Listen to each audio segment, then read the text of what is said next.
Good evening, everyone. Welcome to the March board meeting for the Lake George Central School District Board of Education. Happy to have you here with us. We are all present except Janine Bieber couldn't be with us this evening. Otherwise, we're all present, and we will start our meeting with the Pledge of Allegiance. I pledge allegiance to the flag of the United States of America and to the republic for which it stands, one nation, under God, indivisible, with liberty and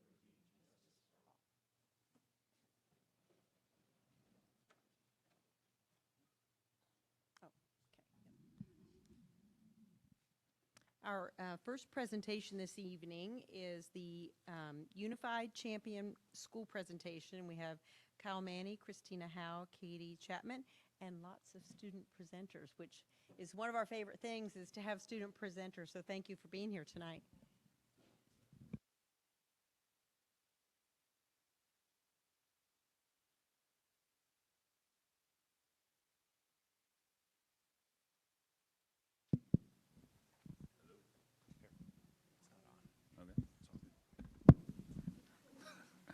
All right. Well, thank you. I am extremely proud and excited to be here tonight. I am joined by members of our Unified Youth Activation Committee, which is also known as the YAC, and our Unified Sports teams. Additionally, we have our two rock star Unified coaches, Christina Howe and Katie Chapman. And at this point, I'm going to turn it over to our student presenters.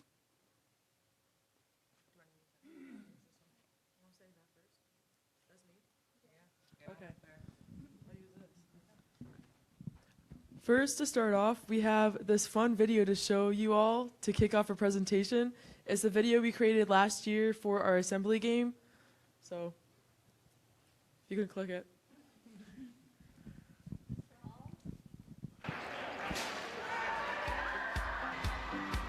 Today's our assembly game. We're playing Queensberry, and we have the whole school coming down to watch our unified team and all the hard work they've put in. As you can see in the halls and stuff, the kids are pretty hyped and the team's hyped, and it'll be fun, yeah. Yesterday and the day before, we had the Spread the Word to End the Word campaign. We had a table set up outside of the lunchroom where students can come and talk about what is important about inclusion. Inclusion in classrooms, inclusion in sports, and the kids had some beautiful responses. Some other things that we're doing, we have some students from our art club that are going to come down and paint faces today to prep for our assembly game during our lunch periods. Some of our art students also, and our history students, made some beautiful posters for the students to hold in the audience. It's really nice to see how, like, every class, everywhere sprinkled throughout our school, everyone is supporting our inclusion in our unified sports. A lot of the teachers are flexible as far as letting kids out of class, coming to class a little late to get their face paint. So it's really a whole school activity. Seeing the kid whose goal is to make that basket, finally make that basket, and hearing the kids cheer and seeing the emotions from the team, it's so beautiful. This is honestly one of the biggest recruiting things too, because after kids leave here, they're like, oh my goodness, I had no idea that this is what it was about, this is what it's like. So then the next years they're kind of knocking on our doors to play, to be part of it. Honestly, Unified is my favorite sports season that I do, and so I've been super excited for it all day, all year. We do all these things anyway, but why not be recognized? Why not go the extra little bit to show and be recognized for the National Banner School? So other districts and other people in the community, it'll make the community proud. It'll make make parents that are coming into the district. It might be another highlight of, hey, this is another reason why Lake George is just a special place.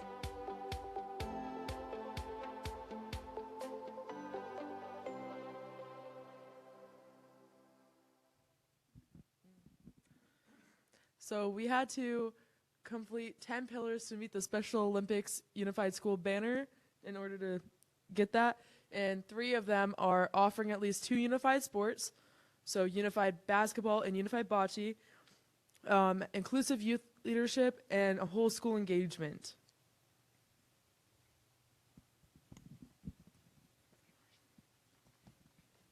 So we offer unified bocce, and this is our second year offering it. My friend Marshall here wanted me to share with you his favorite thing about bocce, which is being with all of his friends, and then his favorite memory is our senior night. We also offer unified basketball. This is our 8th year offering it. And our friend Colton, who couldn't be here with us tonight, wanted us to tell you that he loves basketball so much, and his favorite thing is to dunk.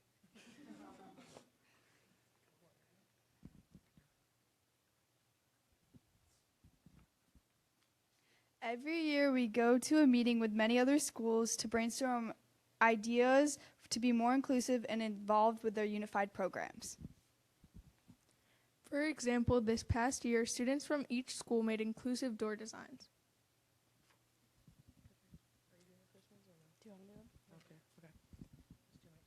Look at us go. So for whole school engagement, we had spread the word to end the word, which the word is the R word. Not going to say it. We had the assembly game to fill the stands, filling the hill, which is that hill out there. You fill it up. The polar plunge, which that got a lot of people this year. Even our superintendent and our athletic director. It was also cold. And we have Cafe Live, which we have a video, I think, right? Yeah, next, yeah. We also have the bake sale, as well as personal officials for bocce ball. Like I know Mr. Luthringer, he was one of the officials. I think it was for senior night, I believe. Breslin too, right? Yeah, and Miss Breslin. We have a retired unified coach as the announcer at games, and Drumline and Rhapsodies also perform at unified games. So these are some of the examples that we just talked about. That's Colton with Alex Rojeski over there at a bocce match. We also have bowling, and then there's some of the posters that they made. And yeah.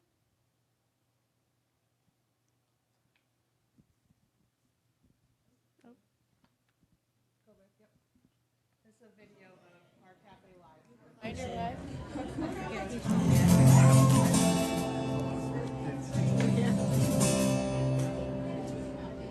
I thought I was.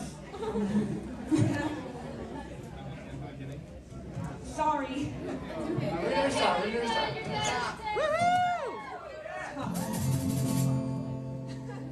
Hakuna Matata. What a wonderful phrase. Hakuna Matata. Means no worries for the rest of your days. It's our philosophy.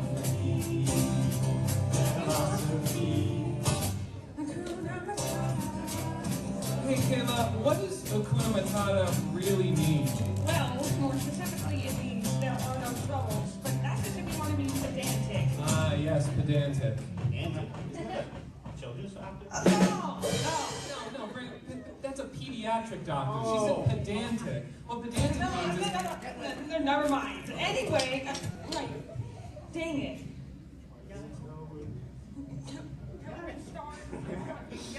Woohoo! You're doing great!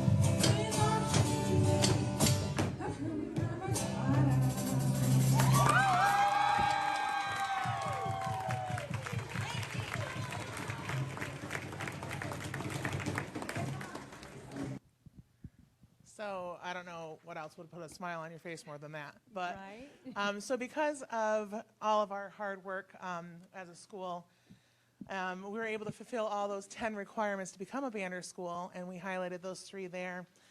We have been named a National Banner School. We're proud of this accomplishment. It's not an easy task, but because of it, it truly encompasses our entire culture here at Lake George and why it's such a special place. This is our first stop at our banner unveiling and our celebration. We have some other stops as we go to the elementary school to do some fun stuff and some more stuff in the community. And so as we continue with our commitment to be a banner school. So now I'd like to turn it over to our kids to unveil the banner.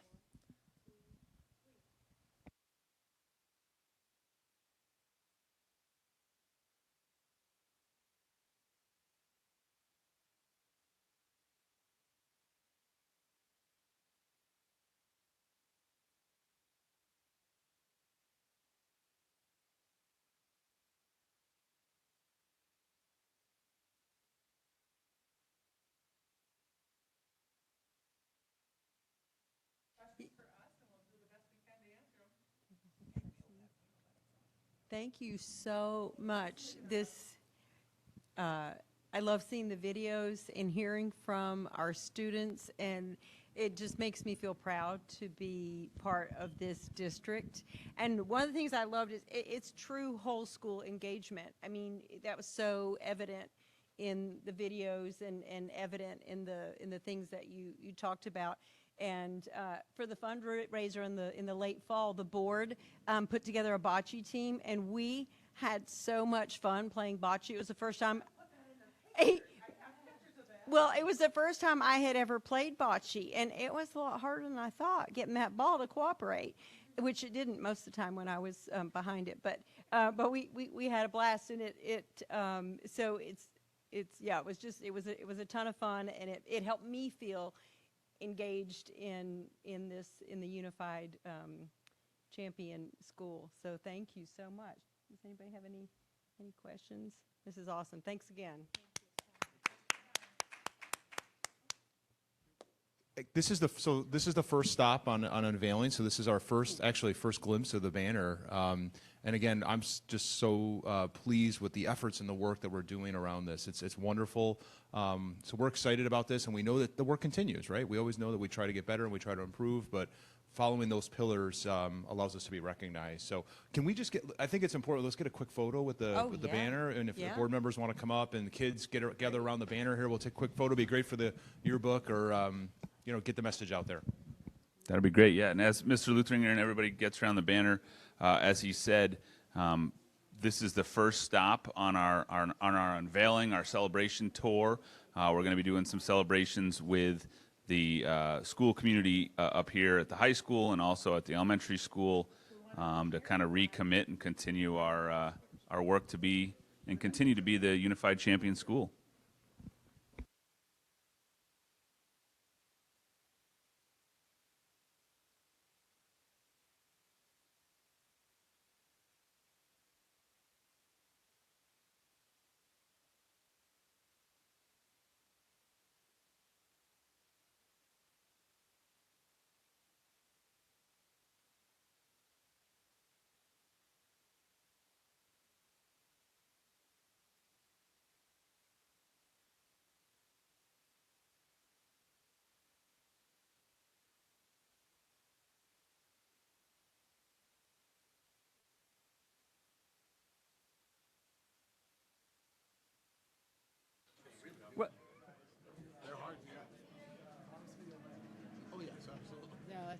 Are you?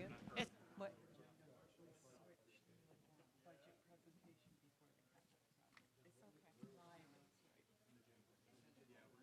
So, what?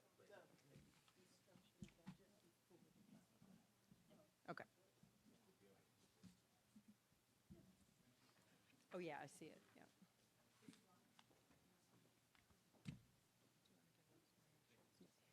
She said no. Okay, the next item on our agenda, we're ready? Okay, the next item on our agenda is the instructional budget presentation. Bonnie Hart, our business official, will do that. Great, thank you. You may recall last month we looked at the non-instructional budget, and we just talked a little bit about a revenue source with the tax cap. And what that formula looked like and some potential impacts and going to as close to the allowable tax cap as possible. This presentation, I'm going to move into the instructional budget, as well as another part of the revenue source, which is the impact of those pilots. So last month we talked about the tax cap formula. A lot of this is provided for us. We don't control the growth factor. The state provides that. We don't control the inflation rate. The state gives us that. Whatever inflation is, or 2%. 2% is the cap. And then from that, we subtract out pilots. Now, what a pilot is a payment in lieu of taxes. So often it encourages development. And the IDEA works with a company, corporation, whatever it may be, to take their full assessed value tax burden and spread it out over 10 to 15 years. The district gets that tax payment directly from the corporation, the owner. It is not part of your tax assessments and part of your tax levy. And I'm going to show what happens when those pilots end, what it potentially could happen to the tax cap.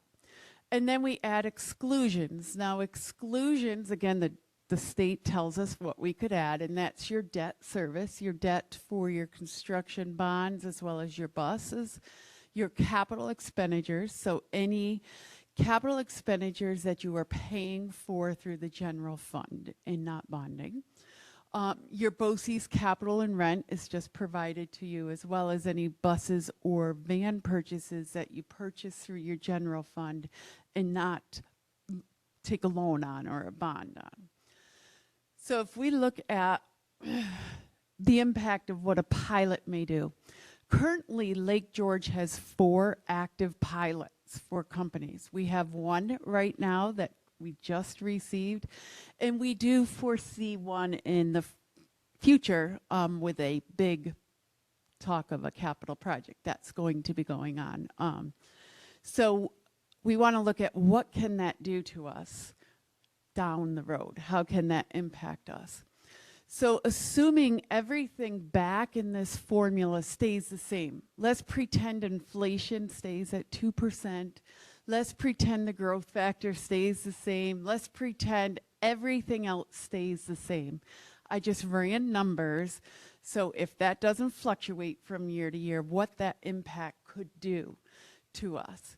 This slide, there's 3 visuals here.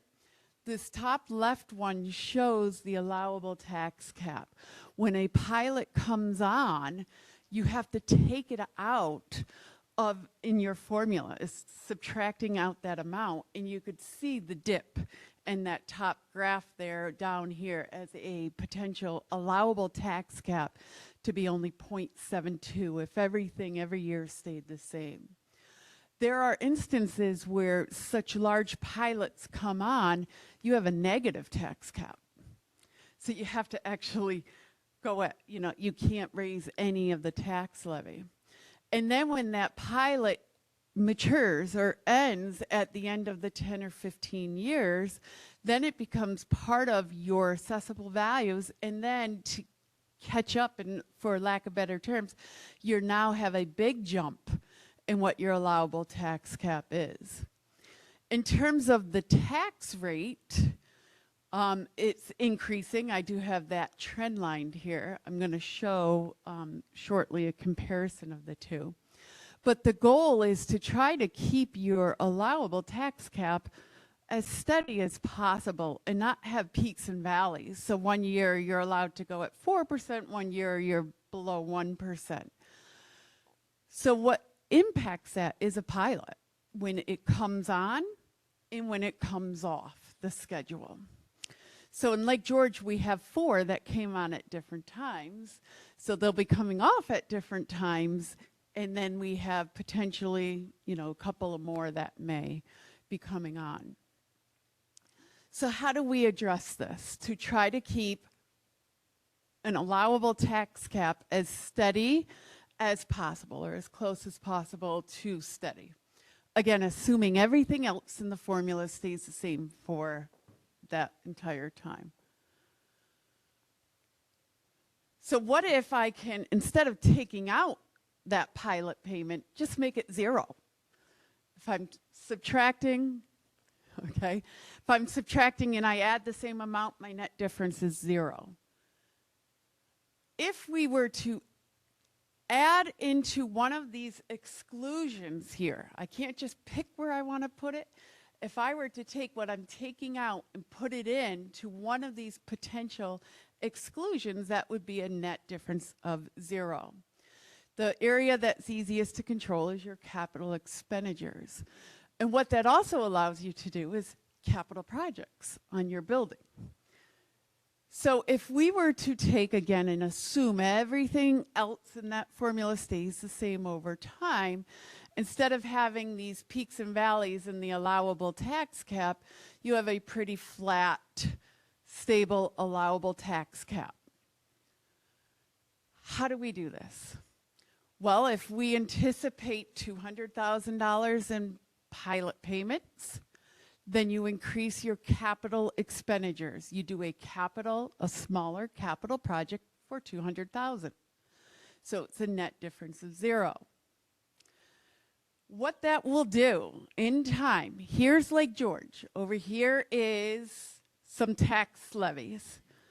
And if we looked at what our potential pilots are, currently I anticipate next year, not knowing how much construction gets done in some of the projects, to be about $150,000 to $200,000 of tax payments we get that are not part of the tax levy. But I'm going to take that tax payment and directly apply it to a capital project. The state does dictate what you could apply it to. Currently, not applying it to a smaller capital project, I could take that tax payment and apply it to supplies. I could take that tax payment, I could apply it to salaries. I could take that tax payment, apply it to employee benefits. Taking that tax payment and doing a capital expenditure back in this formula right here, you are limited to what you can do with that, and you must use it for a capital project.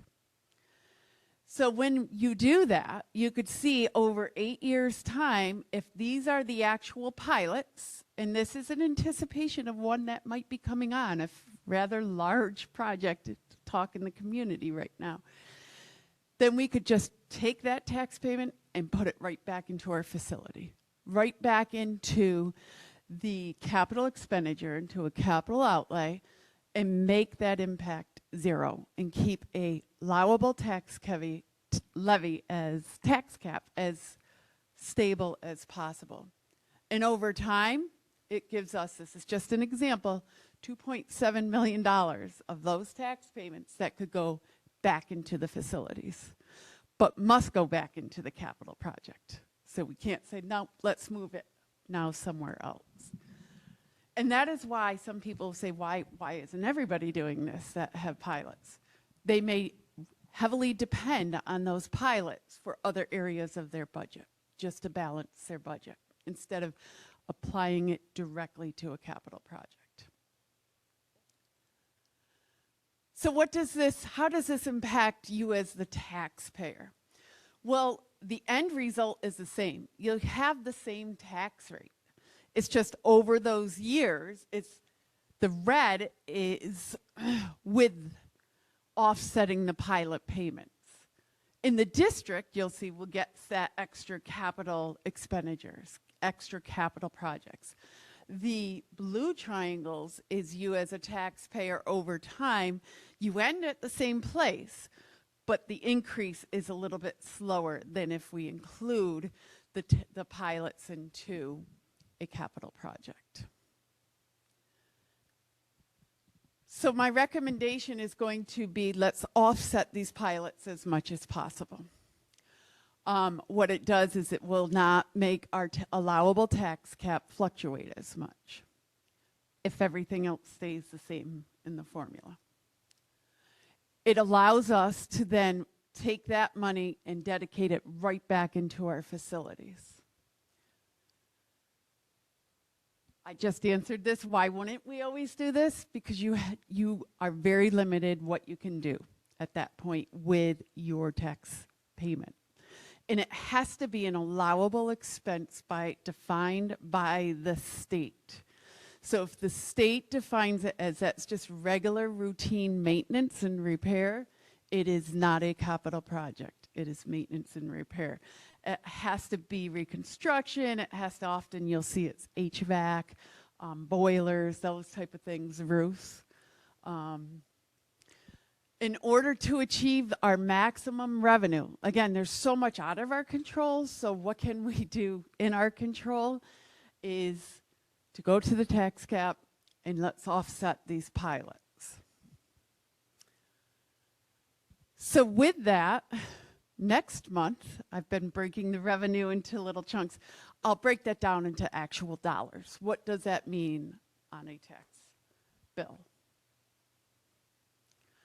So moving into the instructional budget now, every component of the instructional budget is listed here, and that is directly teaching, student programs, educational, extracurriculars, all of the support services we have for students.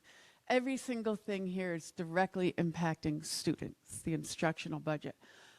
A lot of these areas are out of our control in terms of contractual obligations and certainly state mandates in some areas.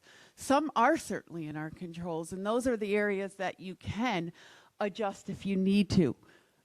But honestly, that's what impacts the students the most. Those areas that you can adjust and remove from a budget are those areas that directly benefit our students. So we try to not do that as much as possible. You will see for dollars, this is right now still draft. I was promised Monday to receive the final pricing guide from BOCES, which is a big chunk of our budget. So I don't want to over or under budget our BOCES amounts until I have their pricing guide. So I'm going to say this is still draft. I anticipated just a generic increase across the board, but I'm waiting to see that. They keep it secret. You can see that the overall instructional budget is just a very slight increase, 0.42%. The reason being, I'll address that shortly, is we do have some retirements. We have a significant amount of retirements. And while many of those positions are being replaced, we're realigning in the salary adjustments, certainly give a little bit of the negatives in there. And plus, we are eliminating 2 positions through attrition. So you could definitely see how we are able to meet our contractual obligations, maintain all our programs for our students, all of the extras that we do with a very slight increase here. Here's the pie chart for our visual graphical learners. You could see teaching is always the biggest part. This is very consistent year after year for our budget. So some of the highlights, I do want to point out this first line item. We have 10 anticipated or potential WSWHE,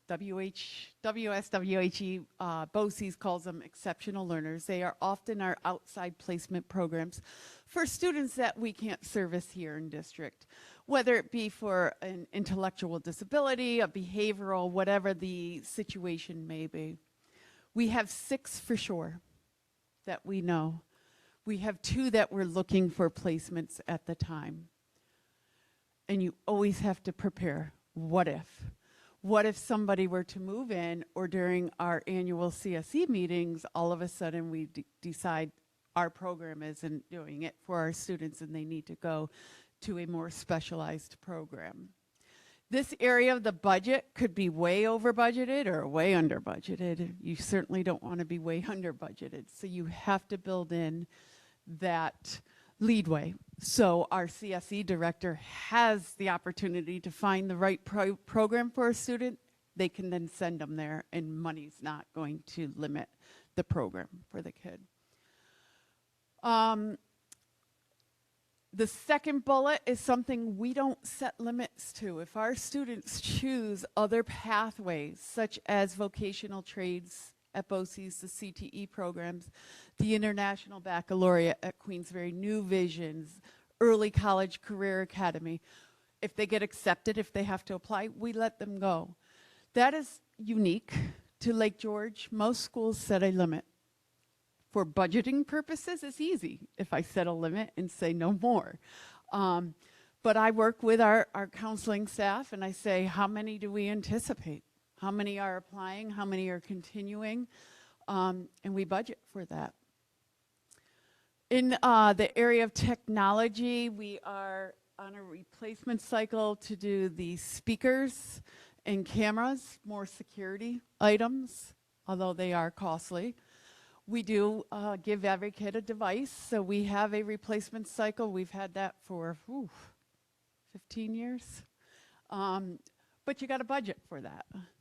We have our contractual obligations, and then you could see here, why is it such a much smaller increase than in previous years?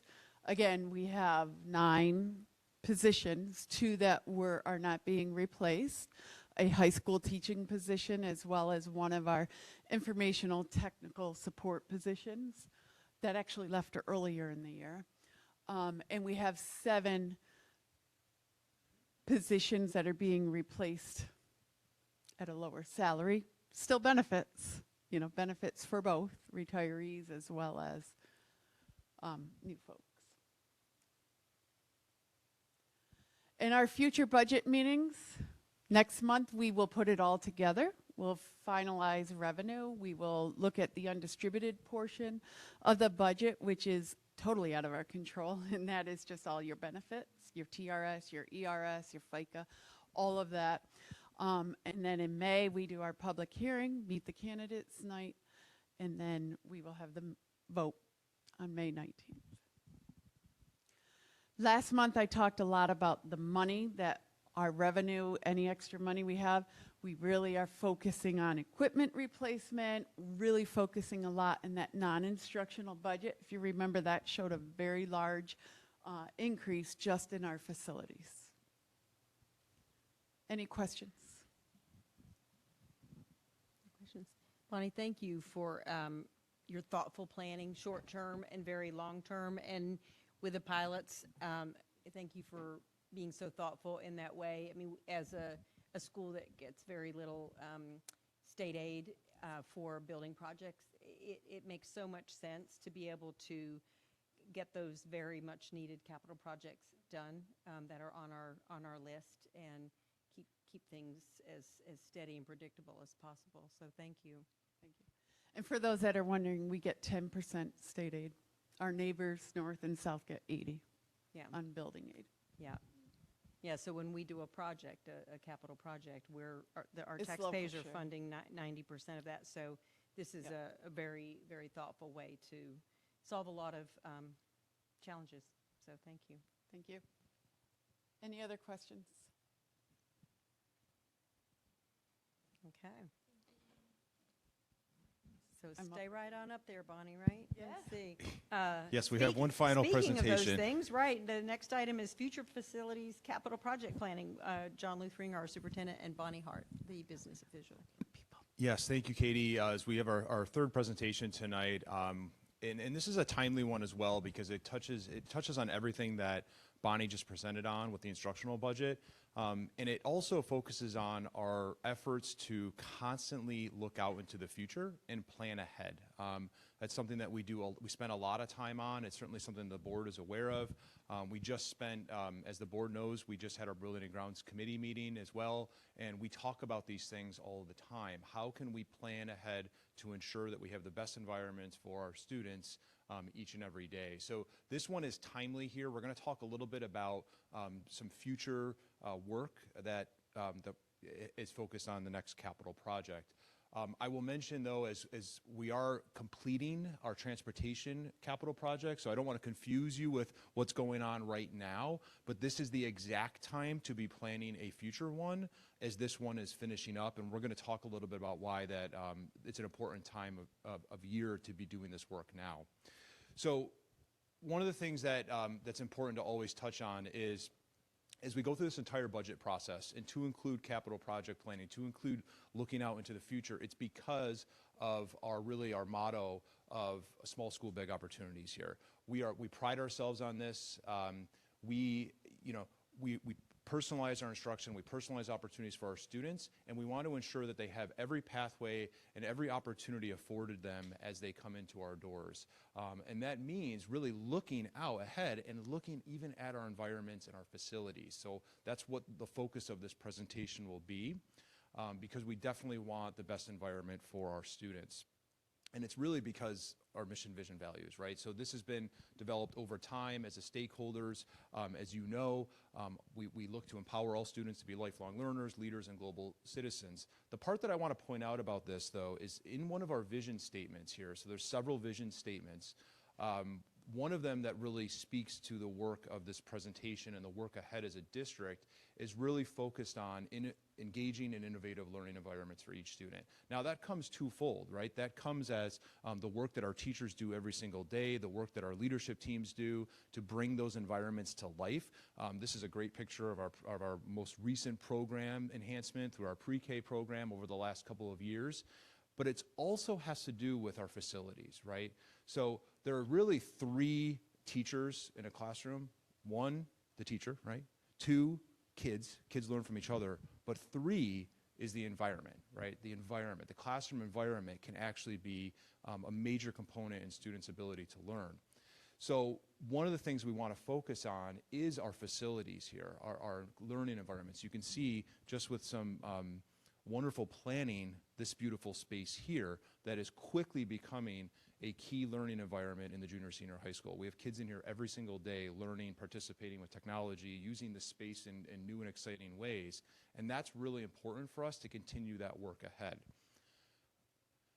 So one of those things, Bonnie and I are going to kind of go back and forth here a little bit, but one of those has to do with the capital outlay project. So we're going to talk about, there's 2 ways to do that. One through capital outlays, which are typically annual projects at a smaller scale, and the other way is through capital projects that require a voter referendum. And capital outlays are part of your general budget. So what I just finished saying is if we incorporate these pilot payments, normally you're allowed $100,000. Add on the additional tax payments, the pilots, we're looking at doing approximately $250,000 capital outlays the next couple of years. $100,000 doesn't get you much in this day and age. $250,000 will get us a little bit more.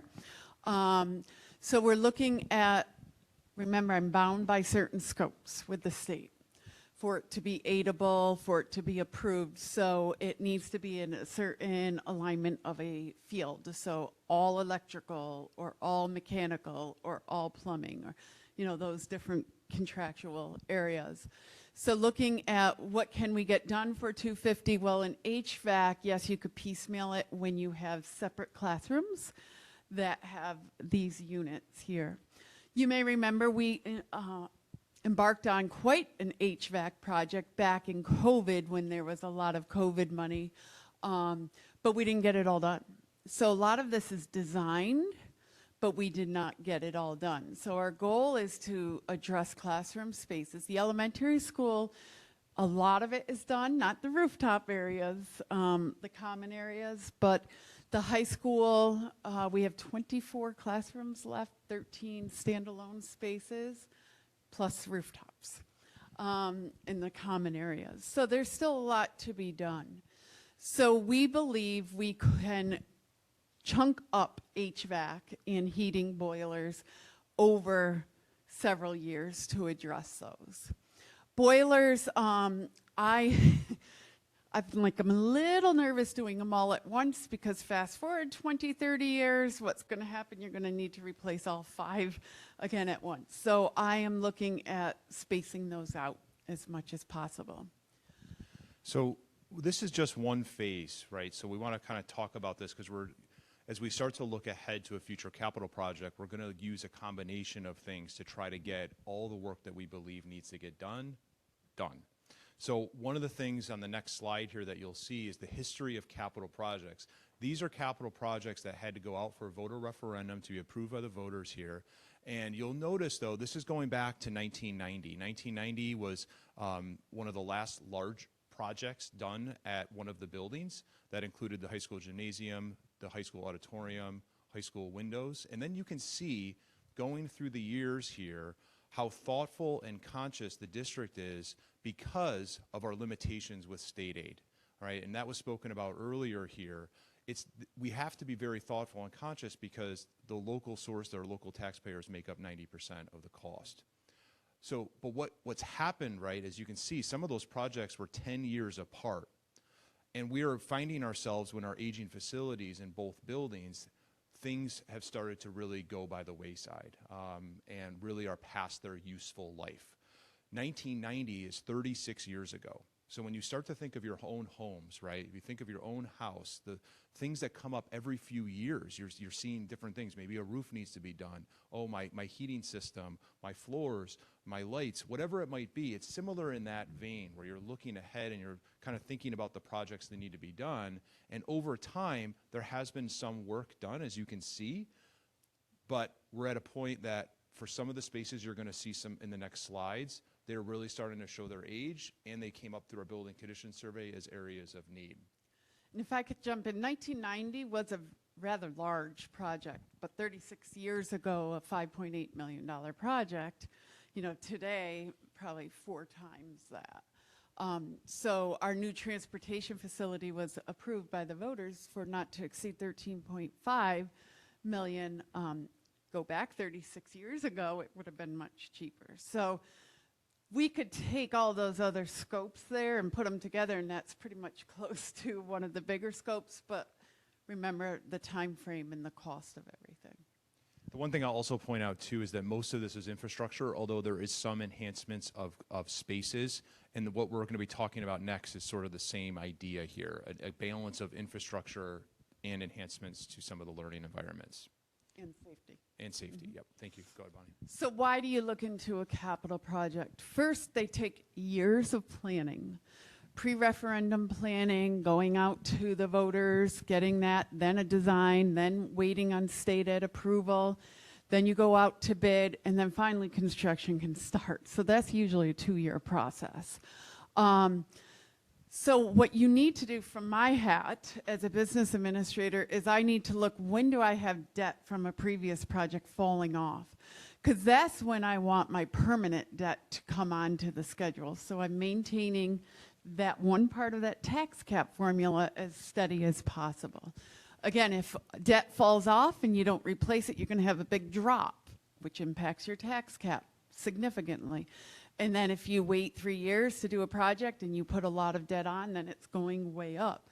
So you try to look at your your long-term debt. When is it coming off? Let me replace it. And try to keep it as steady as possible. So you have to work backwards, okay? If I want this debt to come on in 2030, which is in the middle bullet there, I need to start planning now. That's only 4 years when I need to plan, execute, be done, and final debt. And that goes quick. We also, we've said this building here is 100 years old. So we do have aging facilities. Much of it, our internal staff is amazing. And what they can do, they did a lot of this room here. So what they can do is great, but we only have 13 people, and that's including our cleaners. So there's much that is beyond what they can get done. Their skill set may be there, but it's just much larger than what they can do in-house. I already mentioned our goal is 2030. We want this final debt to be on. So I have to, again, work backwards and say, I don't want the project to finish too soon. I need to spread it out and say, okay, this scope of work is best to be done in the summer. Well, I might have 2 summers to get it done. And the goal is to maintain your stable debt service. And then we're utilizing the building condition survey, which was just done last summer, and we presented it in January to Building and Grounds to look at what infrastructure, trying to find a balance. Infrastructure, which is boring for many people, as well as safety, which is necessary, and enhancements. So it's a nice balance. The building condition survey was $40 million to improve everything. but that's saying everything had to be improved. So we are looking at, okay, what is our priorities here? So upon completion of the building condition survey, this loop here is that collaborative process that we've been undertaking. So we won't go into great detail here, but just looking at the different groups of individuals and organizations that we've worked with. Our fiscal advisors is extremely important when you start talking about debt service. We've worked with our architects and our engineers. We've worked with our administrative team, our building and grounds team, our audit and finance committee, really since over the last year, looking at the document of the building condition survey to identify a scope of a project. So this was a very collaborative process over the last several months, and we're excited to be able to share some of the scope of what came out of those discussions. So we're looking at proposing a future project of $7.5 million. What the scope, this is a draft scope, pretty vague scope. During the design period is where we really narrow it down. But looking at fire alarm replacement cycle, or the whole system district-wide needs to be replaced. I don't know how old it is. Do you? It's old. It's old. Looking at infrastructure and site improvements is roof repairs, although we are working right now with our roofing company because we have had quite a few leaks, but many of them we found out are covered under warranty. So we're working with that, but there's, more to be done. Our boilers at the elementary school, there are currently 5. 1 was replaced, the other 4 are pretty old. And then the HVAC upgrades at both schools, classrooms, gymnasium, in both schools, is our goal. And then our learning environment and community spaces, our high school auditorium and the Little Theater auditorium, looking at renovations there at the high school. Sometimes the lights flicker, the house lights, the stage lights, and we don't know if they're going to turn on or off. So we need lighting upgrades. We need the seating redone. We need flooring. We need acoustics on the walls. The Little Theater, the design will have to assist us in that. Very similar items, but accessibility is also an issue at the Little Theater. The gymnasium, HVAC and lighting, we're on borrowed time there. The locker rooms, days are different. The locker rooms, you'll see some pictures. Our students since COVID don't change anymore, so we have lockers for quite a few students. And there's a shower space, which has become a storage space because it's a wide open shower that is not used. So we're like, why not look at remodeling that so we get an additional teaching space for one of those, and then still maintain locker rooms, but to the scale of what we now need. And much overdue and very well needed is the playground renovation at the elementary school. And I'll address that in a little bit. Yeah, we're going to go through some of the slides briefly here. So as we talked about the safety and security enhancements, these are a couple pictures of the existing fire alarm. It's an analog system. It's completely outdated. You will likely recall we had to do a emergency repair last year. We actually had to go into a fire watch for the district because our entire system went down for a period of time. Thankfully, it was during break. Our fire department will be very grateful for a new system. And so when we did do that emergency repair, it was just essentially half of what needed to be done just in this building. The same system exists in the elementary school. So we've got a Band-Aid approach right now, but the whole thing needs to be replaced. This was cited in our building condition survey as well. For infrastructure and site improvements, as Bonnie talked about, what you see in the picture there is an example of a univent. The univents are circa 1980. I know Mr. Kokoza could speak to those as well. We were able to leverage the COVID money to replace a number of them, but there are 24 plus 13, so what is that, 37 that are remaining in this building. In addition to that, the major rooftop units have not been done. We talk about those as the larger spaces, so auditorium, gymnasiums, those were not addressed, and they are approaching the end of their useful life. The picture you see here is one picture of one of the boilers in the elementary school. We have 5, 4 of them are nearing the end of their useful life. The next slide here is a series of photos. I'm just going to walk you through briefly here on the left-hand side of the screen. Those are some pictures of our existing locker room facilities. Again, underutilized, starting to really show their age. Really, the design of them needs to be looked at for an additional instructional space, but also the flooring is completely coming up. The tile floor is peeling in numerous places, so the entire space really needs to be looked at. Along those lines, these are 1990 photos here. So you'll see on the middle, that is a HVAC unit in our gymnasium. There's 4 of them. So those are original to that space.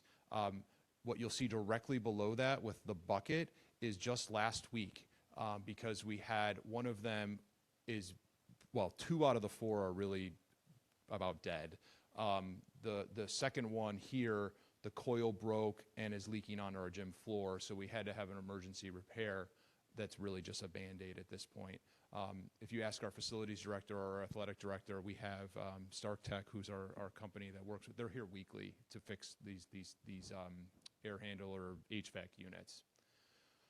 The picture on the upper right-hand corner is a picture of our playground at the elementary school. Wonderful spaces outside there, but 1960s in many places. The playground is a wonderful community space in our community. It is our parents, I know many of our elementary parents are here. They spend time with their children outside there every single day. We have people that come from all over to use our facilities, but they really are in need of dire attention. Bonnie will talk about this, we're working on some grants that might help this process, but we really need to look at that whole back area for enhancements for our playground spaces. Again, one of the great things about elementary is the ability to play and play outside. That's another learning space. We have done a lot of improvements that don't cost a lot of money to try to create a safer environment out there. You'll see some of the border work that we've done and some of the mulch work, but really the entire apparatuses really need to be addressed. The bottom 2 pictures are just examples of our auditoriums. The Little Theater is an amazing space. It is unique to Lake George. It's a great community space as well for meetings, parent meetings, PTSO meetings, events, little assemblies, all sorts of different things. It's used every single day. That's a picture of the lights there. Many of the lights don't work. Again, this is a very old lighting system, so enhancements need to happen there to really brighten that space up. The right-hand picture is a picture of auditorium. It was a packed house this weekend for the musical. Outstanding. It was amazing. But again, it's 1990. It's really starting to show its age. We have continued to try to do some in-house work to improve it. We did do some work on the audio, but the lighting is really past its useful life. It is original. Once it dies, we will have a very difficult time trying to figure out how to get it back working without a full replacement of the lights. There are many elements in there to include the seats are starting to really show their wear and tear and age. There's cracks all in the flooring of the cement, the carpet.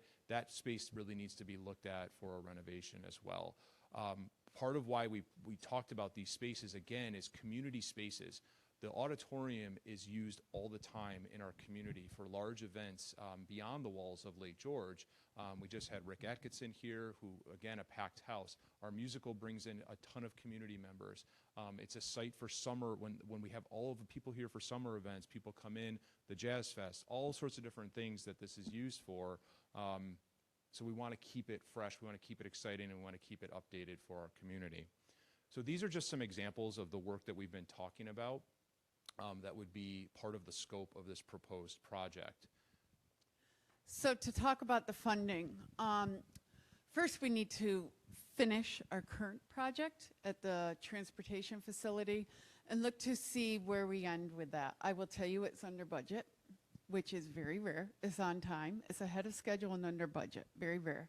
But we also had money in a capital reserve to keep that debt service as neutral or tax neutral as possible. So there still may be existing funds there. The middle is grant funding. There has been some grants released. I did apply for one back in February. each one is very unique. So we have the New York State Municipal Parks. That's more recreational, that all municipalities can apply for that. And I really took an approach about the recreation. If you look at where our playground is centered, you have the McPhillips Preserve coming in with the mountain biking trails and hiking trails. We have our own trail system behind there. You have the bike path. You have the beach down the road. So why not enhance this family community with an up-to-grade playground? Plus, there's not many playgrounds in the immediate area. And I will be applying for a smaller one, Charles Wood Foundation, and Governor Hochul just announced in May she will be opening the New York Helps, which is on Plug and Play.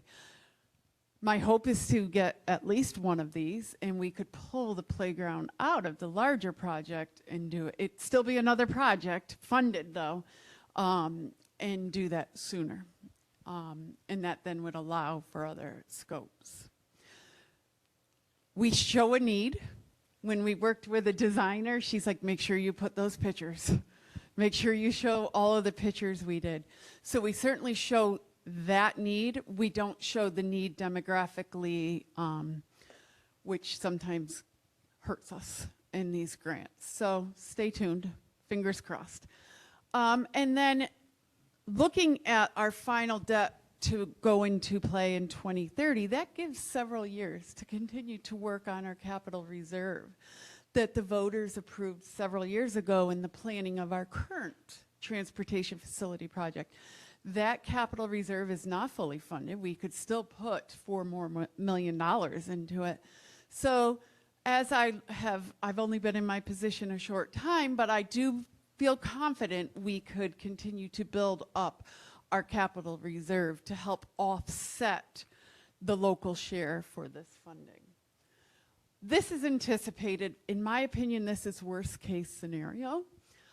State aid on a $7.5 million project is $750,000. So the rest of it, the district comes up with the local share.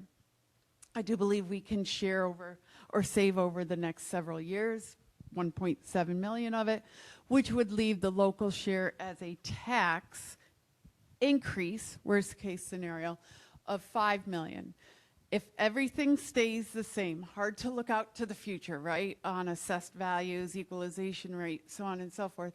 That's 11, if it were today's assessment, that's 11 cents per thousand. In my opinion, worst case scenario. So our next steps here are a couple things. So one, we'll be recommending to the Board of Education in April to enter into what's called pre-referendum services with Tetra Tech, our architectural firm. Really the goal of that is to help further narrow the scope of what we just shared with you and help start to work on a design concept. That's a really important step. That's something that's very common when you're going into capital projects. We did the same thing with the transportation facility, and it really helps us create a better plan. Second is to continue to engage with fiscal advisors, our architects and engineers, again, to narrow the scope, work on a preliminary design. Anytime you do capital projects, it requires a state Environmental Quality Review Act. You'll remember that. It's the SECRA review that has to happen, so we need to start working on that. We would do continued presentations, collaboration with stakeholders, with the hope of putting forth a capital project vote in the winter of 2027, either January or December. We're not quite sure yet. That would be part of the pre-referendum services. You can see a tentative, very, very, very draft tentative timeline here. We would be really pre-planning from really now through that pre-ref design all the way up to leading to a vote. That is the same timeline we did with our transportation facility project, and then that would allow us to begin really the design, get state ed approval, with construction to start spring of 2028. So I recognize we just threw a lot at our board here. I know we've been keeping you apprised of these conversations, but we felt like this was an opportunity. We know we took a lot of time tonight, but we are at a point where we needed to share some additional information with you and our thoughts of the future. So happy to entertain any questions. I just wanted to say thank you. That was a lot of information. I really appreciate the explanations and for helping us understand. But I always notice the attention and the proactive work with the grants. And I just want to just comment that I really appreciate that because, and especially, you know, we know grants aren't always available. There's time frames and it seems like just being proactive and always ready to pursue those, you know, and the cost savings that you create for the district. I'm very grateful and thank you. Thank you very much. The next item on the agenda is the elementary update with Mr. Jim Conway, the principal of the elementary school. And Bonnie, I want to thank you as well for the work that you're doing on those grants, because certainly as an elementary principal, my heart has been with the playground and the upgrades that sometimes get pushed into the background for many years, and I'm really excited about the work that's going on, so thank you. And it is very hard work, Marianne, you're absolutely right. It's not easy, and Bonnie's working hard to try to make some things happen. Annie, congratulations for the recognition, and it's something that you know, is obviously something that's always been very important to us at the elementary school, and including everybody. And I'm so excited about the work that's going on at the junior, senior high. And Libby, I already congratulated you, but I'm going to do it again publicly. That was amazing. The play was amazing. I'm so proud of you and everybody in that cast. It was wonderful. So start with a couple of recent events. I'll move quickly because it's a long meeting tonight, everybody. So we've got a lot to go still. But the last meeting I shared that we were going to have our Olympic celebration, and I do want to share that it went really well. It was an exciting day for our kids. And again, not just an Olympics connection where they were playing, but we were teaching the kids about service learning and ways that they can help in the community, even as a young child in the community, that they can have an impact. And John was there. We thank you for being there, as checking in with his fellow Rotarians, who were one of about 20 different presenters who were there sharing information with our students. March 5th, recently we had our annual career night. And I did a quick check. We had over 100 students that participated, which is amazing. And a count at one point for me, there was over 300 people who were there in attendance. And the uniqueness of it, again, is that our children were interacting with the presenters, with the professionals in the community. And they comment on that every year, how cool it is that they're talking to a 5-year-old or a 7-year-old about the job that they do. And you never know who is inspired by whom, but you know that some of those kids were inspired to do something or explore something in their future. PARP, Pick a Reading Partner, our theme this year is connected to pirates, PARP, right? Lots going on with this program. I'm really thankful for our reading department and all that they do, but we're keeping reading fun all the year, but certainly, as many schools do, we celebrate the month of PARP in March. Today was our final battle of the books, and I keep you posted on that. And we've had multiple competitions because so many schools are involved. And we had 3 of our 4 teams that made it to the quarterfinals. A couple made it to the semifinals, but nobody quite made it to the finals this year to be one of the top 3 teams. But it's an amazing opportunity and experience for our kids, and hats off to the coaches that dedicate so much time to that, supporting our students. This is, I mentioned this at PTSO the other night. It's hard to believe that Monday, March 23rd, we have our pre-K and kindergarten parent information nights. It's like, wow, it's here already. And I will share our kindergarten numbers are back up. We had a little dip this year in kindergarten, but as of today, we're on 40 students, Mr. Luthringer. So that was a positive sign. And then finally, Tuesday, March 31st is our STEM night starting at 6 o'clock. Students will be sharing projects from science, technology, engineering, or math that they've done in their classrooms, so all children will have something that they'll be sharing. But additionally, we have about 40 students, I think, that on their own are doing projects that they'll be sharing, and they'll be manning to share more about what they've done, a table or a station that night. We also, Mr. Luthringer, we have the Queensbury steam bus that you were instrumental in organizing back in the day at Queensbury. That will be on campus for a couple of days. We'll park it out in front of the building to generate some excitement for our students while we have STEM experiences for all of our kids throughout the year. This is another opportunity to have our kids engage in something that we're sharing some services, or sharing this opportunity with our friends to the south. So that's all I've got tonight. Any questions about anything? Thank you. Okay, Thank you thanks. so much. The next item on the agenda is the secondary update with Mr. Frank Acosa, our secondary principal. We'll just get a big LG sticker and put it on that bus for the day? We'll do that. Okay. I will be very quick because Annie and Libby are going to cover all the high school stuff, right? That's our plan.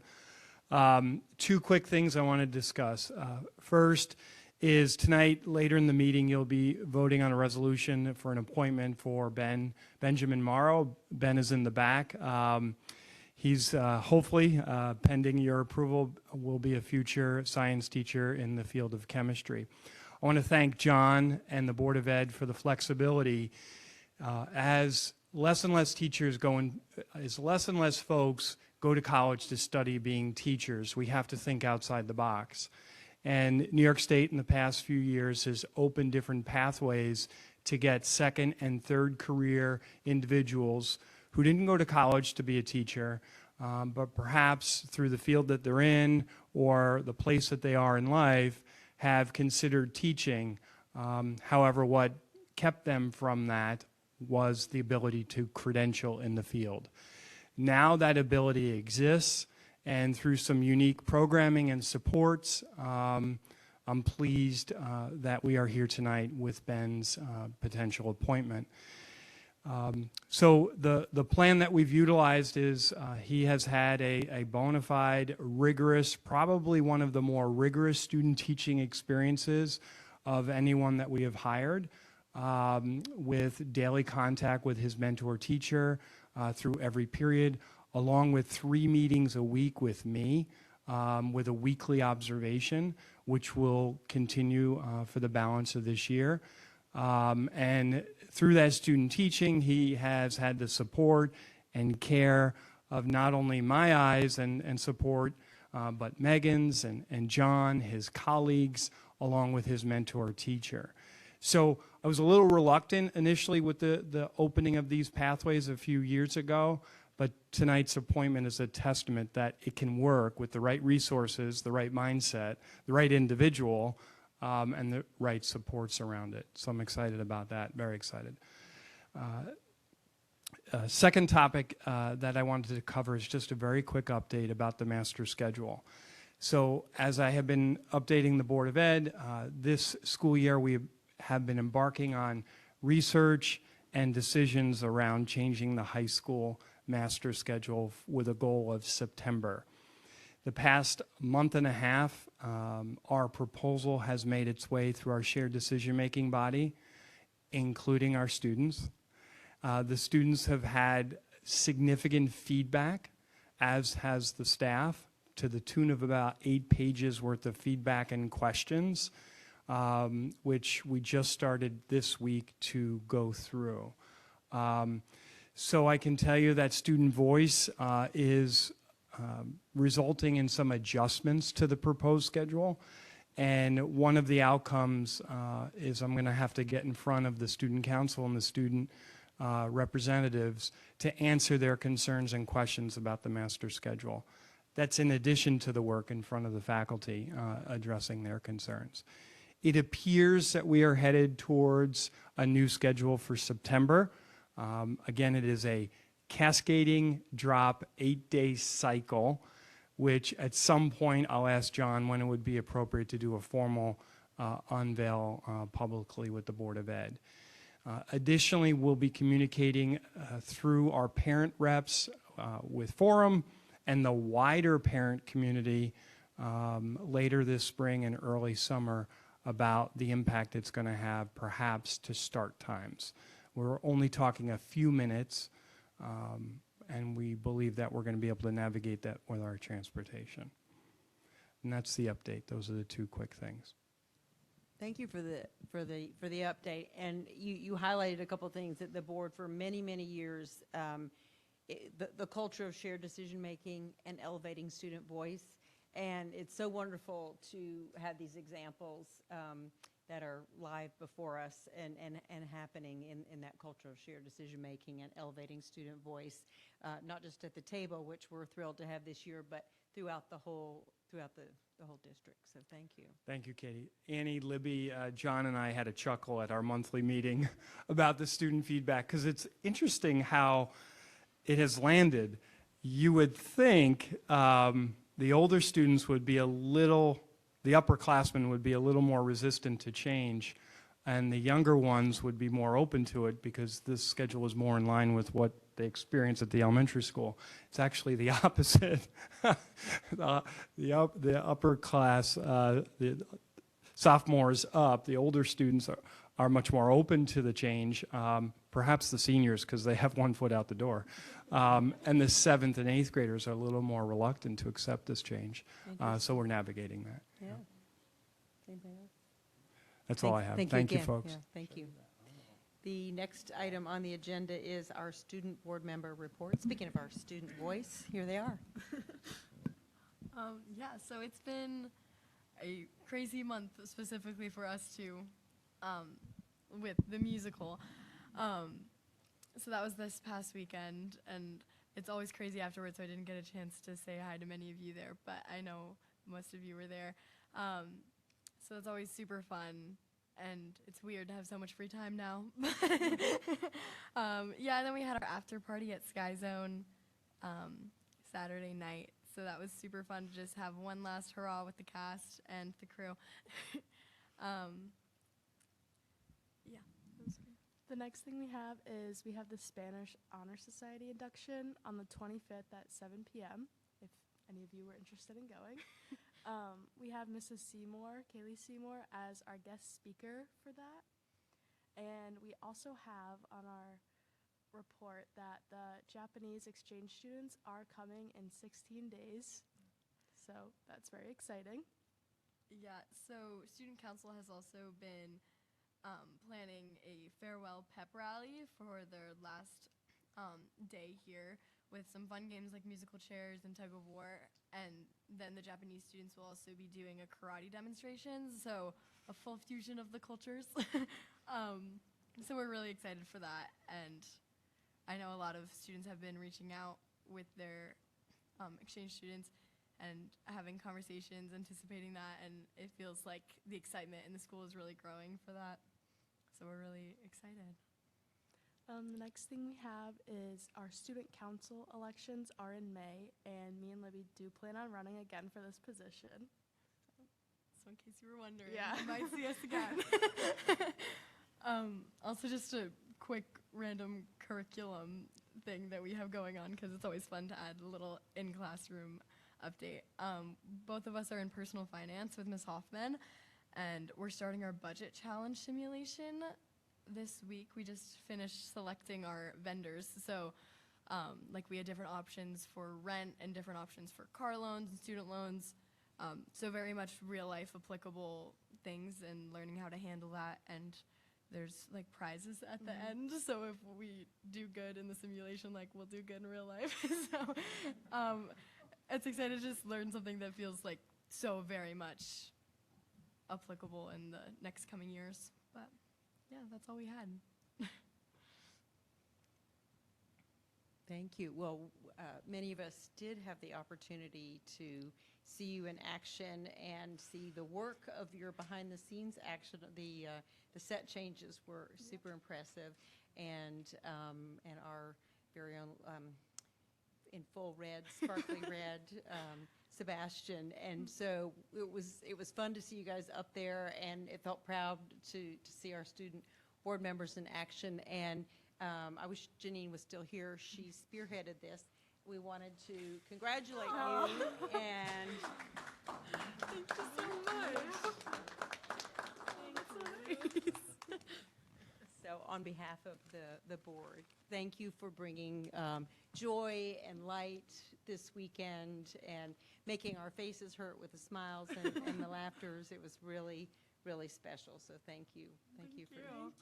You're welcome. The next item on the agenda is the superintendent's report with Mr. John Luthringer. Thank you, Katie. I just have a couple really quick items here. Just that we had our second annual regional student summit on March 5th at the Fort William Henry. And I've shared this with the board and as well as this is an opportunity for schools from across our BOCES. So out of our 31 schools, we were able to increase to 25 schools participating this year. It was a really interactive day. We were able to send 7 students from grade 7 through 12th grade. Wyatt, I know Wyatt was there. So we had a lot of great conversation, focusing on creating positive and welcome environments, empowering student voice, fostering a sense of belonging and community engagement. And one of the great things at the end of the day is the kids were mixed up and spending time with other students from other schools and getting to know each other. And some of them were exchanging, I don't know if it's Instagram or so they're exchanging like ways to get in touch, which is great, right? So they're building relationships with others outside of Lake George. But then we spent time at the end, and Chris Mondella was the student advisor there. He leads our anti-bullying club here at the junior senior high school. And we spent time as a team from Lake George, and we did a really cool activity called Keep, Start, and Stop, which talked about ideas, things that we do really well, things that we want to start, and things that we might want to stop doing. So we brainstormed a list, and we're excited to continue to brainstorm and look at that with that group of students for things that we can do to enhance things in our school. So it was just a really great day. I can't thank the Fort William Henry enough. I sit on the committee of superintendents that helps put these days together, and they were just really great to work with. Just a great partner, bringing, and there was a lot of kids who had never been to Lake George. And that, to me, just spoke a lot of the importance of this type of day for getting kids outside of their communities and to experience another community and getting to see, what Lake George has to offer. So just a really great day. Looking forward to more conversations around that. Spring sports started Monday, and it's in full swing. I just want to mention this is the last spring of construction at the athletic fields at the elementary school, so softball, baseball, and track. So it's just we'll be sending some reminders out to parents in regards to that, like we did last year about parking, just being conscious of space limitations there, timeliness, and just a reminder of safety when it comes to parking at the elementary site. We're really excited as we finish the transportation facility project of all the enhancements for parking that will occur at those facilities. So one more season, and then we will be starting fresh in the fall with all of those enhancements. And lastly, I'll just give a quick update on the elementary principal timeline update as Mr. Conway is retiring. So applications closed Thursday. We currently have 21 applicants, which we're excited about. So there might be a few more that come in, who knows. And we've done quite a bit of stakeholder engagement. We've done surveys to the whole community, teaching staff, parents. We'll be sharing all that information out on our website very shortly. The students just finished up, so we're kind of compiling all that and getting that in order. We had 112 community members participate and 138 students participate in survey. So the whole goal of that is to just get information from the stakeholders on what they're looking for in the next leader. So we'll be sharing that broadly. I shared information with PTSO as well, as we're looking to start establishing those committees that will take place in the later rounds of the interview process. So we have some really good parent interest, so we'll be working, that parent interest forum closes Friday. So we will be working with PTSO on getting that group established. And then first round interviews begin on March 21st, committee rounds on April 17th, and then of course we'll have a board interview process on May 5th. So more to come on this, but that's just the brief update on that process. So thank you. John, just a quick question with the keep, start, and stop conversation. Yep. What types of are you like things that initiatives? Yeah. Okay. For example, you saw one today. Keeping the work of unified sports, right? So yes, initiatives or ideas that they had. Okay. The next section is our committee reports. We do a lot of work by committee, and the first of those reports is the Audit and Finance Committee report. Mario Fasulo chairs that committee and will give us that report. Thanks, Katie. We reviewed the Treasurer's Report for January. That is item C on the business consent agenda. The revenue we received during the month included state aid and STAR, which is a school tax relief program, also from the state. Those payments totaled $264,898. BOCES excess surplus refund of $43,000 came back to the school. BOCES cannot have an excess budget. They have to balance out to zero. And we had $108,596 in interest that we earned from the certificates of deposits that matured during the period. We benefited from investing in the short-term CDs, which yielded a higher interest rate and resulted in better interest earnings. The claims audit report was reviewed. That's going to be item D on the business consent agenda. We did have a substitute claim auditor. We voted on having a sub, I think it was last year, just in case something happened, and we did need one this year during the month of January. We spent a lot of time, Bonnie spent a lot of time on the instructional budget, which she reviewed tonight, but we also spent time on the allowable tax cap calculation for the upcoming school budget year. Everybody saw the formula. God bless you. Due to the increase in the growth factor, offsetting of the pilot payments, payment in lieu of taxes, with the additional CapEx and reduced deductions for building aid, the tax cap is calculated at 3.66. We reviewed the preliminary budget request, the potential dollar impact on taxpayers, and the committee is recommending that the district set the tax levy at 3.29. That is 0.37 lower than the allowable tax cap. This will allow the district to meet the mandatory obligations, also continuing to implement that replacement cycle that we need for technology, equipment, vans. This will not impact any existing programs or services, and it will also support increased CapEx projects. The 5-year allowable tax cap, including the upcoming year, was 2.67.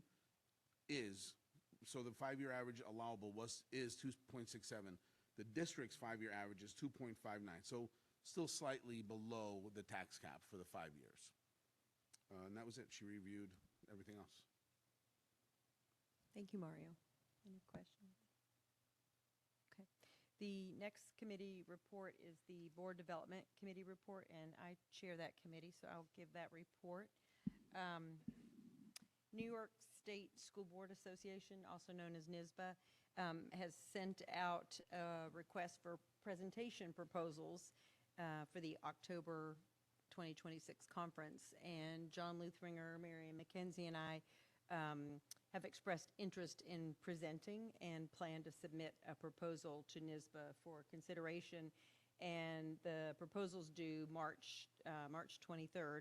And the topic was brought to this committee for, and the ideas for the proposed presentation were discussed. The overarching topic is related to board governance and oversight through committee work, using committee charters to drive healthy committee structure and function, and as well as a deep dive into our policy committee as an example. And John and Mary Ann and I will create and submit that proposal, and NYSBA will announce their choices in May, so stay tuned. We'll let you know if you'll see us there in October or not. We discussed the idea of changing the regular monthly Board of Education meeting start time from 7 p.m. to 6 p.m. This shift would affect the start time of some committee meetings. Currently, Buildings and Grounds and Curriculum meet prior to board meetings, so any committee meeting occurring prior to regular board meetings would need, if this shift happened, would need to start at 4:45. And the Board Development Committee recommends having a discussion tonight with the full board on this idea. If the change is agreed upon, it would begin August of 2026. So I've got a couple more parts of the minutes, and then we can talk about that, take some time to talk about that. We spent a large portion of the meeting discussing and creating potential questions to use for the board's May interviews of the final candidates for the elementary school principal position, and we have a proposed list that we'll share with the board in advance of the interviews. The final topic of the meeting was about onboarding and mentorship of new board members and student board members, and we discussed ideas for getting feedback from these new members regarding the effectiveness of mentorship. We created a list of questions and discussed timelines, and the list of proposed feedback questions are located in the Board Development Committee task calendar. And the mentors will share the questions in advance of the year-end meeting, which will occur in end of May, early June. And the feedback from these meetings will be shared with the Board Development Committee so that enhancements can be made to our guiding documents and the mentoring process. The Board Development Committee is going to reconvene in April to review those guiding documents and discuss setting up a summer board workshop for annual board goal setting. So that was that meeting. And so on the topic of the potentially shifting the meeting, last month we had weather and ended up starting our meeting at 5:45 because of other things going on. And I think there were some folks who were like, hey, this seems good. And last year we also talked about starting our meetings potentially an hour earlier when we were having conversations about student board members starting. So I'd be curious what folks' thoughts are on starting an hour earlier and the shift that would create for committees. The two committees that are affected, how are they with the time change? I'm not sure yet. Tonight's the night, we'll find out. Are we discussing this now or Yes. during board Yeah. discussion? Okay. So, yeah, the curriculum committee would be one, and the building and grounds, which Janine chairs. So I don't think that's really a problem because we have staff members and administrators, and, maybe they should have a vote too, but Well, I would think they, are here after school, it's kind of like close to after school is kind of nice getting out earlier than it is starting earlier and getting out earlier. That's my opinion, but I don't know how. No, it's they a feel. great question, Rosemary. I talked to the administrative team, and they were all in agreement that it was a good. It would be work in their favor. I would think so. But. I have no issue moving it up an hour. I know John and Fran, I see drop off sometime at 7:30 in the morning, so I think that hour at the end of the day would be pretty impactful getting home a little bit earlier. And we've been No issue very, here. oh, go ahead. Yeah, no, I'm good. Very successful having the policy committee meeting for many, many years is at 4:45, right before the 6 o'clock PTSO meeting. So I know that committee has had a successful start time at 4:45. Excuse me. Personally, it doesn't impact me. I also have kind of an abnormal schedule, and I know the students here, usually if they're participating in one, they're participating in many. So I'd kind of defer to them as well as to whether 6 o'clock will work. I do think in this school we're very blessed to have flexible coaches and teachers. Like, I'm in and out of things, and like they know that, and they're okay with it. But honestly, earlier sounds great to me. Okay. I agree with Libby 100%. Okay. I would just, I think it's a great idea too. I just will hope that because it's other people. I mean, Matt is back there too. I don't know if people are coming from, people who are coming from wherever they're coming from. I would just want to make sure that, that it works for everybody who's involved in putting this evening meetings together. That's all. But I'm in favor of it. It's no problem for me. Yeah, I think, I know Janine's not able to be here, but I believe we did talk to her a little bit about that, and that didn't seem to impact. She seemed positive. She was at the board development meeting, and So it she was really was just in curriculum. favor. Yeah. Yeah. Okay. Well, it sounds like great enthusiasm toward this, and I guess we can lean on John for your point, Marianne, about, in terms of support in setting Yeah. things up and Yep. and the role for our technology support and that sort of thing, just to make sure that all that would be. I can get some additional feedback and let Okay. the board know just the other elements that you spoke to Okay. and see if that's doable. And I know there was, as part of that was the timeline, which is important, so the public would know if that's something the board desires, Right. which really, it wouldn't happen until August. Right, yeah, and that's what we wouldn't make any changes. Things have already been on the district calendar for quite some time. So we would, if we move forward with this, which it sounds like, barring any Yeah. issues that you discover, we would begin this with our August. July is always a Yeah. morning meeting anyway, so it would be the August meeting would be the start time for that. Yeah, Pardon? I'll talk with Sarah too. Yeah. Yep. Okay. Thank you. Okay, so the next committee report is the curriculum committee report. Rosemary Earl chairs that committee and will give us that report. Okay, we met on February 25th. We had a great presentation from Megan Coker. I've included it in the minutes, so if you'd like to look at that while I'm talking about it, I guess that might help. We had 4 topics. Talked about the New York State Inspires requirements, which they're looking to adopt by March 2020, by March of next year. We looked at the instructional technology plan, and the curriculum renewal cycle update, and the multi-tiered systems of supports initiative update.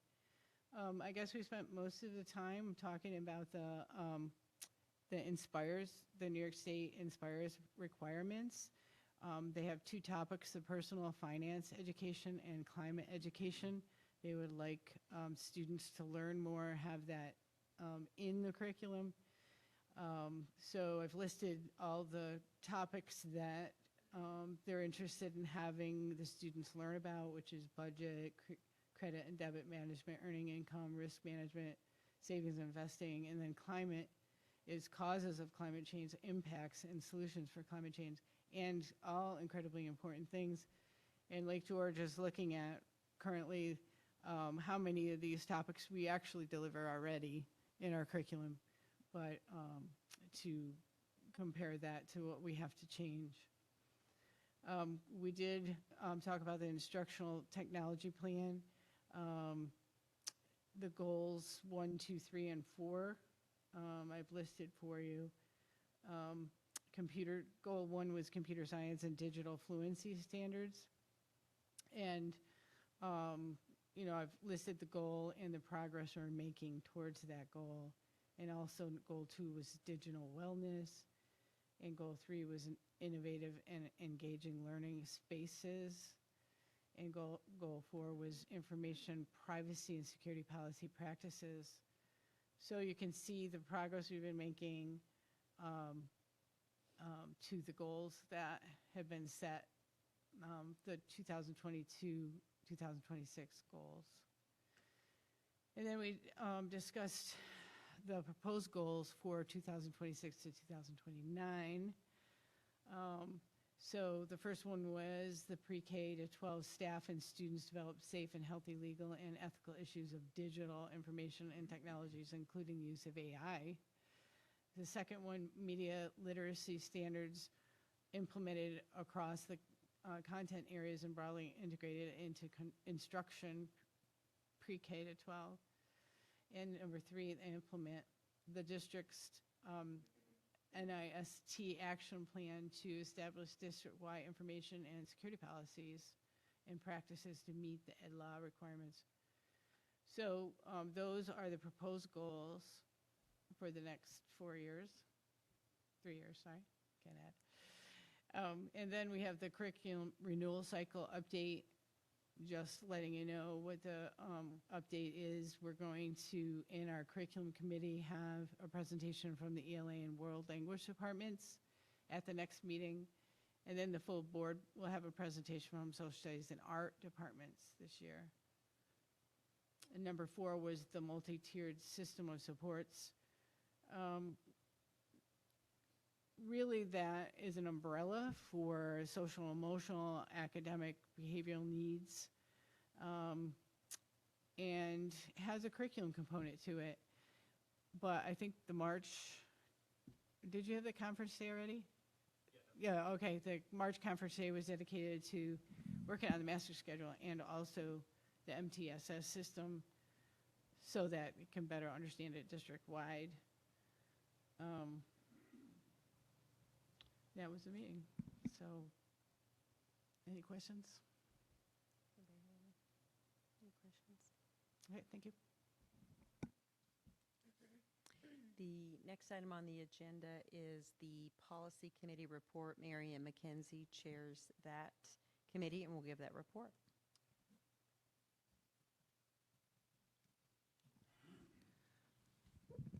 Okay.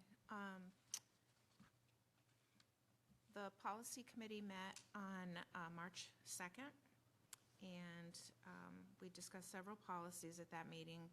First, we recognize that there are 5 policies moving forward to second read this evening.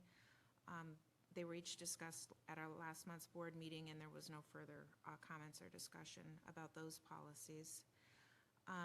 And then we talked about several policies that came before us by way of Erie One BOCES, our policy services. They provided updates on a handful of policies. And one of them is up for first read this evening. It's 1640, and that's absentee, military, and early mail ballots. And this update was in response to Senate Bill S 2589, which amended the education law. And the update basically includes minor revisions, such as changing the words he or she to the voter. The policy committee also suggests removing references to the use of absentee ballots for district public library trustees and district public library budget, because those are not applicable to our district. Policy 7521 also came before the committee through Erie One BOCES policy update. This is students with life-threatening health conditions and/or anaphylaxis. And the update from Erie One BOCES was in response to Senate Bill 7807A, which amended Section 3000C of the Public Health Law and Education Law to expand the definition of epinephrine devices to include epinephrine nasal sprays. This amendment replaced, so throughout the policy, the term epinephrine auto-injector, they replaced that with epinephrine device throughout the policy. The committee also is recommending that we maintain the introductory paragraph from our existing policy. We had worked on this recently. It read with a lot of clarity and accuracy, and so we decided to pull that over into this update as well. Policy 1620 is the annual organization meeting of the Board of Education. This was also an Erie One BOCES update, which reflects amendments to Section 1707 and 2504 of Ed Law, which allows boards of education to meet for the annual organizational meeting on any date in July, on or before the Monday after July 20th. Basically, this update gives the board more wiggle room for scheduling the annual organization meeting. I think prior to this update, we had to do it in the first 2 weeks of July, preferably on the first Tuesday, but we had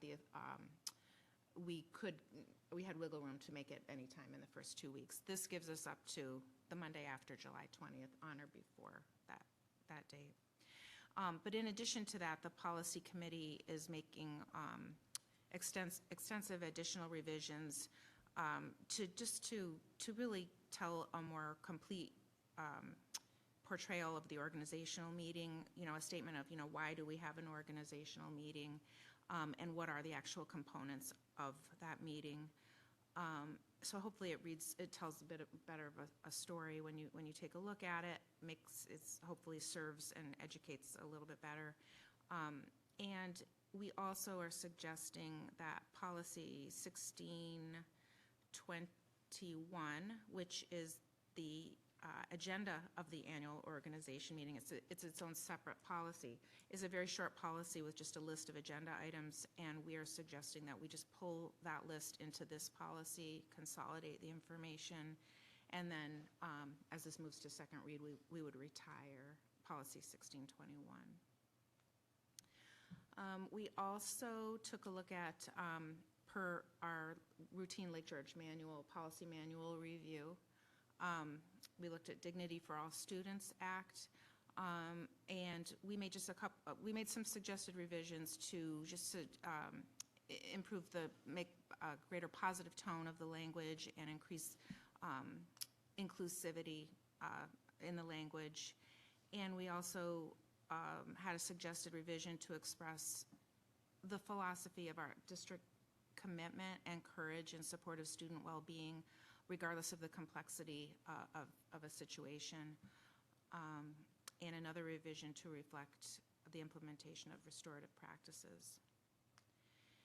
And there was one other policy that came to us with an Erie One BOCES update, and we thought we were sending it to first read tonight, and this is 7513 medication and personal care items, and you'll see this in the policy meeting minutes that are attached to the agenda tonight.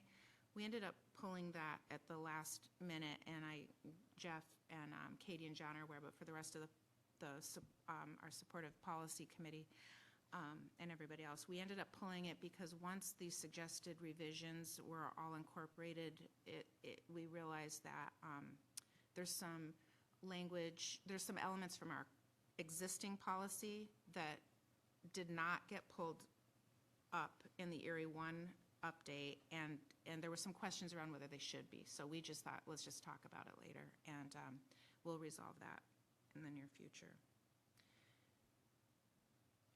That's the report. Any questions? All right, thank you. The next item on the agenda is public comment, and it's the first of two public comment periods. This first period is the one for items that are on the agenda. We have a sign-up sheet for public comment, and Bonnie's indicated that nobody has signed up. If you didn't have the opportunity to sign up, you are welcome to public comment. We have a sign-up sheet so that we can stay organized and that we have everybody's contact information so that it's easier for us to get back to folks who have public comment. So is there anybody that didn't get a chance to sign up that's interested? If you are joining us remotely or online, you can email the board at lkgeorge.org, and the board and the superintendent will get that email, and we'll get back to you as soon as we can with your question or comment. Since we have no public comment at this time, we will move into the school business portion, and the first is the school business consent agenda. Thank you, Katie. As recommended by the superintendent, be it resolved that the Board of Education of the Lake George Central School District hereby approves the school business consent agenda items A through G. In summary, item A is the minutes from the previous meeting in February. Item B is their recommendations on Committee on Special Education. Items C and D are treasurers and claims auditors report.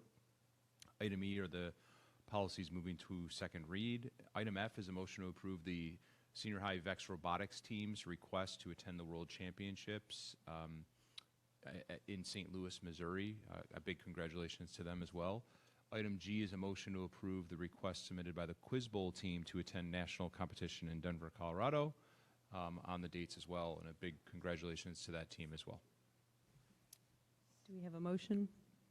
So moved. Any questions? Any discussion? All in favor? Aye. Any opposed? Any abstaining? Motion carries. The next item is the standards-based educator evaluation and professional support, also known as STEPS, consent agenda. As recommended by the superintendent, be it resolved that the Board of Education of the Lake George Central School District hereby approves the standards-based educators evaluation and professional support STEPS consent agenda items A through C as presented. Do we have a motion? Any questions? Any discussion? All in favor? Aye. Any opposed? Any abstaining? Motion carries. The next agenda item is the school bus proposition. As recommended by the superintendent by resolution dated March 10th, 2026, the Board of Education of the Lake George Central School District authorizing a proposition to be presented to the voters at the district's annual meeting. Be it resolved by the Board of Education of the Lake George Central School District that the following proposition be presented to the voters at the annual meeting of the school district to be held on Tuesday, May 19th, 2026. The proposition, I'll just read. Shall the Board of Education of the Lake George Central School District be authorized to, 1, acquire school buses at a maximum aggregate cost of not to exceed $318,857, 2, expend such sum for such purpose, and 3, levy the necessary tax therefore to be levied and collected in annual installments in such years and in such amounts as may be determined by the Board of Education, taking into account state aid. And 4, in anticipation of the collection of such tax, issue bonds and notes to the district and or enter into installment purchase agreements at one time or from time to time in the principal amount not to exceed $318,857, and levy a tax to pay the interest on said obligations when due. Be it further resolved, the district clerk is hereby authorized and directed to include notice of such proposition in the notice of the annual school district meeting, and be it further resolved that this resolution takes effect immediately.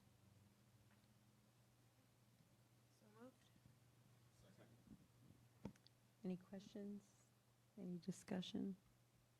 All in favor? Aye. Any opposed? Any abstaining? Motion carries.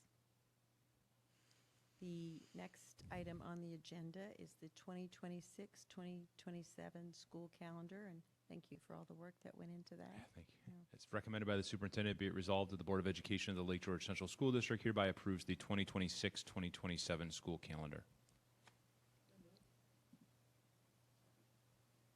Do you have any questions? Any discussion? All in favor? Aye.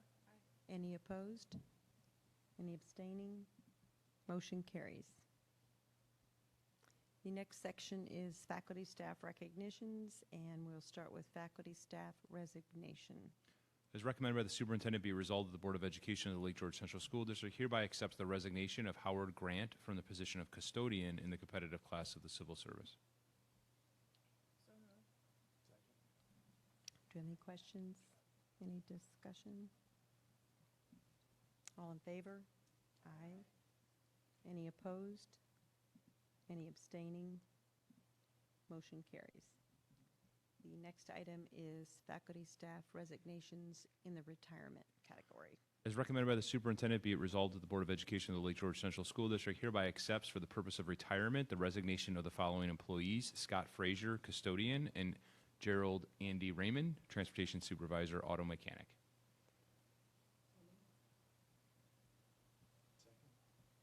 Any questions? Any discussion? All in favor? Aye. Any opposed? Any abstaining? Motion carries. Next section is faculty staff consent agenda. Consent. Yeah. As recommended by the superintendent, be it resolved that the Board of Education of the Lake George Central School District hereby approves faculty staff consent agenda items A through F. Just in summary, item A is a motion to appoint Howard Grant to the probationary position of building maintenance helper groundskeeper. Item B is a motion to appoint the provisional appointment of Warren Wright Sedem to the position of informational technology support technician. Item C is a motion to approve the probationary appointment of Cecily LeBaron to the position of school secretary. Item D is a motion to approve the appointment of Ben Morrow to a 4-year probationary appointment as a chemistry teacher. Item E is in reference to staff members required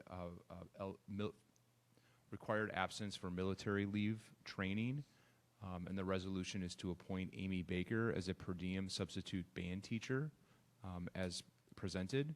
And item F is a motion to approve the leave of absence request of Morgan Burns, special education teacher.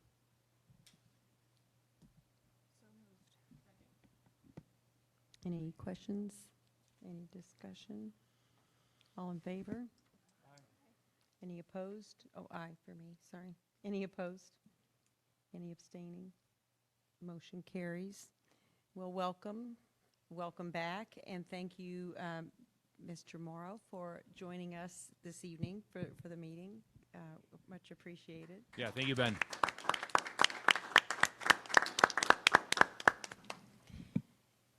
Okay. The next item on the agenda is the Board of Education comments and discussion. Does anybody have any items this evening that we haven't already talked about? Anything outside of or items? Okay. Then the next item on the agenda is the second public comment period. And do we have anybody for the second? Okay. Anybody change their mind? Okay. We don't have any public comment. We'll move to the next item on the agenda, which is proposed executive session. The Board of Education of the Lake George Central School District proposes entering into an executive session to discuss the employment history of particular employees. Pardon? We will not be taking any action after the executive session. Yeah, okay. Okay. Do we have any questions? Any discussion? All in favor? Aye. Any opposed? Any abstaining? Motion carries.